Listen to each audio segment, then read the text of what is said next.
साथियों नमस्कार। आप लोगों की बहुत सारी शिकायतें आ रही थी कि जब भी हम लाइन खींचने वाली दवा जो कि जूं छिंचड़ के लिए पोरॉन के नाम से आती है, कोई सी भी, जैसे फ्लूमेथ्रिन का आप लोगों ने लिखा था कि जब भी हम फ्लूमेथ्रिन पोरॉन का इस्तेमाल करते हैं उस समय पॉइजनिंग हो जाती है, कभी कोई दिक्कत हो जाती है, कभी कोई दिक्कत हो जाती है। तो आज के इस वीडियो में मैं आपको ये सारी चीज़ें क्लियर करूंगा कि आपको इसका इस्तेमाल कब करना चाहिए, कब नहीं करना चाहिए, कहाँ करना चाहिए, कहाँ नहीं करना चाहिए।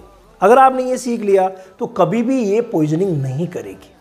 तो भाई मुख्य तो दो बातें हैं जो आपको ध्यान में रखने की है। नंबर 1 जो बात है कि आप इसे लगाते हैं, कहाँ लगाया जाता है?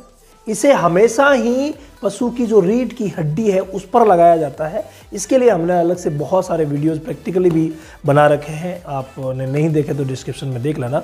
यानी रीढ़ की हड्डी जहाँ पर से गर्दन समाप्त होती है, हम्प वाली जो जगह है वहाँ से लेकर के और पूंछ जहाँ तक शुरू होती है वहाँ तक आप लगा सकते हैं। अगर आप थोड़ा सा बढ़ाना चाहें तो बढ़ा सकते हैं। सींग के बीच से शुरू करके भी आप पूंछ तक ले जा सकते हैं, कोई दिक्कत नहीं है। इसे एक लाइन बनाई जाती है और एक बार में 30 ml दवा लगाई जाती है। अब आते हैं अपने वाले टॉपिक पे कि ये पॉइजन कब करती है, जहर कब करती है। तो इसके लिए आपको 2 प्रमुख बातें याद रखनी पड़ेगी। नंबर 1, इसे आप जब भी लगाएं आपका पशु हवादार छायादार जगह पर खड़ा होना चाहिए।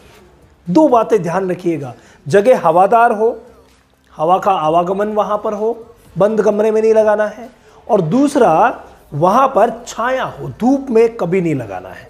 तो ये 2 बातें आप ध्यान रखिए, कभी पॉइजनिंग नहीं करेगी। इसके अलावा जब भी आप इसे खरीदते हैं, देखिए कुछ बातें हैं जो बहुत ज़्यादा ज़रूरी है। हालांकि मेरे ये 2 टॉपिक में नहीं है, मेरे जो दोनों टॉपिक हैं, वो पहला टॉपिक मुझे जो आपको बताना था वो था कि आप रीढ़ की हड्डी के ऊपर जब लगाते हैं तो छायादार और हवादार जगह होनी चाहिए।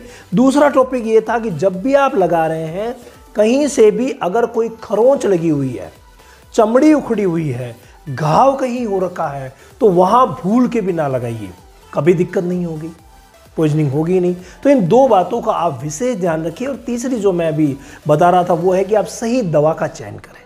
कई बार जो है वो दवाएं नियर एक्सपायरी या एक्सपायरी आ जाती है, तो भाई ये दवाएं जो है एक तरह के जहर है, और ऐसे जहर को हमें कभी भी नियर एक्सपायरी या एक्सपायरी यूज़ नहीं करना है, ये तकलीफ कर सकते हैं।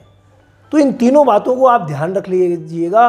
कभी भी जो फ्लूमेथ्रिन पोरॉन है वो आपकी गाय भैंस के लिए नुकसान नहीं करेगी। बहुत सारे कमेंट्स और व्हाट्सएप पे जब मैं आज चेक कर रहा था बहुत सारे ऐसे मैसेजेस आए थे कि सर ये लगा दिया, हो गया, क्या करें। ऐसे में यहाँ से आपको कब जवाब मिलेगा?